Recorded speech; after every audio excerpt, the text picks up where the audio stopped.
Good. Let me tackle this one first. Somebody asked, why is Bill Hybels' name rarely mentioned? And then somebody said, like, how I will let you answer that. Go ahead. Yeah. So I want to ask Sunstead to come up here and answer. I'm just kidding. I'm totally kidding. Can I just speak as candidly as I know how? Is that okay? And maybe even can I ask for a little bit of just like an umbrella of grace? And the reason why I say that is, again, I'm somebody who's newer to the organization. I don't have shared experience with all of you who've been around for a long time. And what I recognize is there's a lot of landmines that I don't even know they're there, and I find them out when I step on them, okay? And I've stepped on a lot of them in the last 10 months, unintentionally, but I have. And so can I just first say I'm a little gun-shy at times, because I don't necessarily know if what I say is going to trigger something that I'm not even sure what I triggered, even how to respond to what I've triggered. And so when somebody says, like, why does Bill Hybels' name never said? Well, sometimes I don't know what to say. Can I just be honest enough to confess that? I think there's a reality to that. I also recognize that I've talked to enough people that I recognize that this can also be a very polarizing reality within our congregation as far as people's perspectives of all that played out in 2018, right? I've talked to people that just can't understand why Bill was treated the way Bill was treated. I've also talked to those that just can't really understand or wrap their heads around those who were victims and were affected deeply. I've talked to those who are incredibly angry with the elder board who was present at the time, and I've talked to elders who served on that particular board, right? And so you're talking about just a wide perspective that gets around here, and everybody has very emotional opinions as it relates to it. But as the new guy, can I just you can only play the new guy card for so long. So I'm hoping I'm still in the window that I can play the new guy card. Can I provide an outside perspective?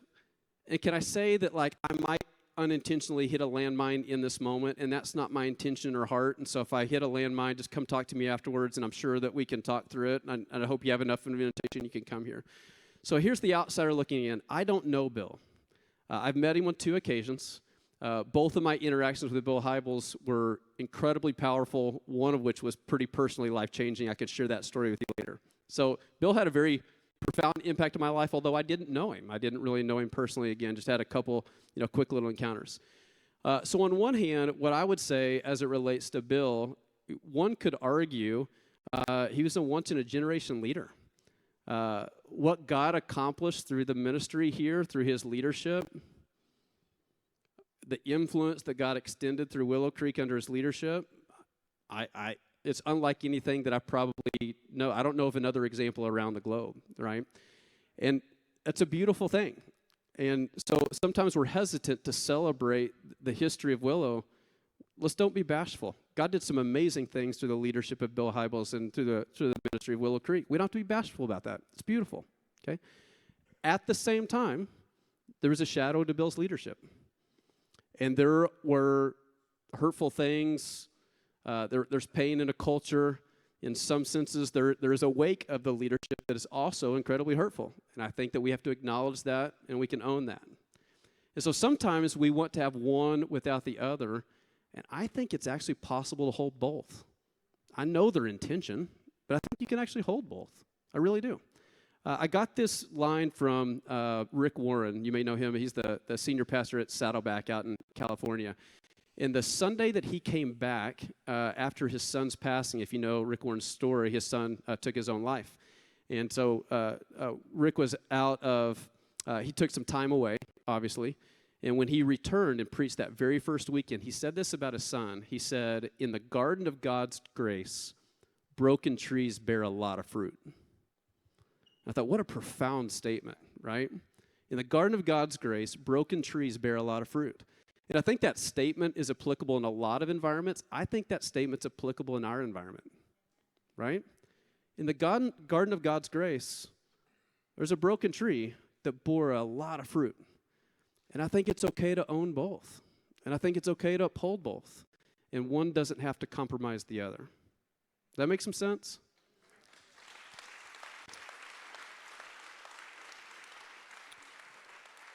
And so similar to what Dave said, I'm fortunate enough to stand on the shoulders of 45, 46 years of incredible things that God has done here.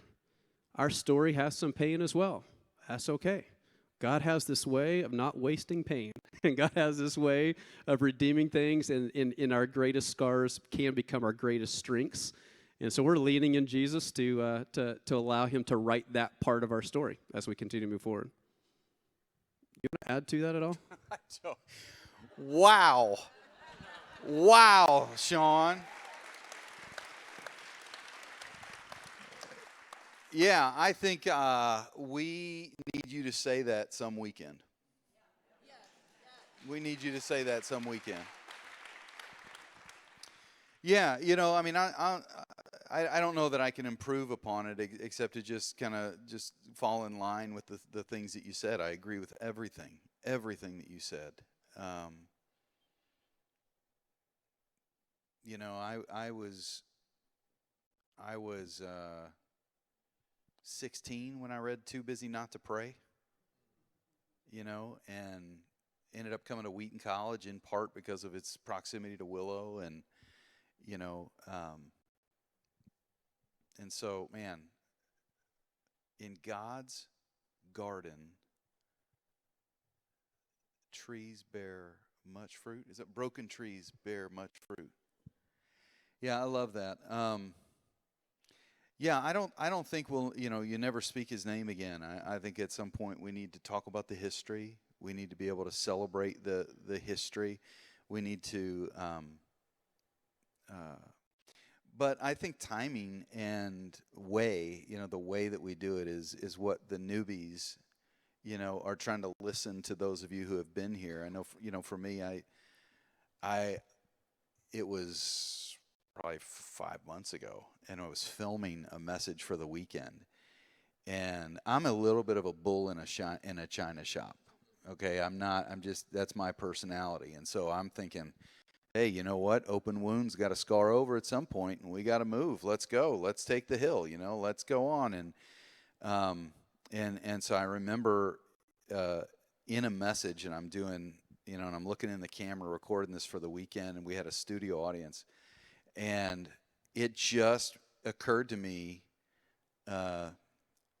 speed of the leader, speed of the team, when I was talking about small groups. And I said, because it popped up in my head, and I thought, you know what? We got to be able to talk about it sometime. And just in my own heart, and I just went, like Bill used to say, speed of the leader, speed of the team. And everybody in that studio audience, it was like jaws just went. And I thought, okay, this is not the time. This is not the time. And, so I really, I pray through that too. I think there's a tension. There's some sort of tension. There's a tightrope that you walk on that. We got to get there. We got to get there at the right time and in the right way, and even figure out what there actually is. But what you just said, I think at some point, I think you ought to be praying for leadership and praying for you. And at some point, I think you should say that. That was beautiful.